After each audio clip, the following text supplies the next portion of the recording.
waxaan aad ugu mahadcelinayaa ardadii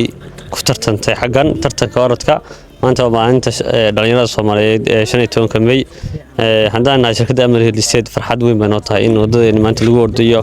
oo tartamo kala duwan oo orod ah ka socdo tan waxay kor u qaadaysaa bilicda magaalada iyo in dhammaan dhalinyaradu ay jimicsi u sameeyaan wadooyinka qurux badan ee magaalada ka dhisnay gaar ahaan ardadan jaamacadda Bariga Afrika waxaan ku tartamaysay waxaan leeyahay hambalyo dhamaantiin wada guuleysteen Amir Real Estate waa mahadcelinayaa qaybta lixaad ee ka qaadatay orodkan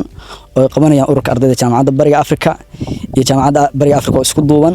runtii 15 balaayar baa mataqaana ku tartamay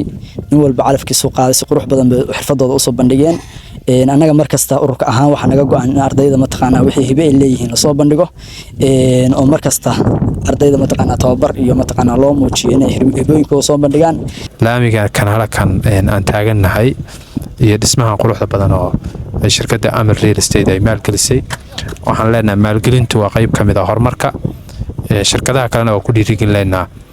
in ayaguna maalgelimaha noocan oo kala sameeyaan galabta waxay ka qayb qaadanaysaa intaas ummadana isugu timi oo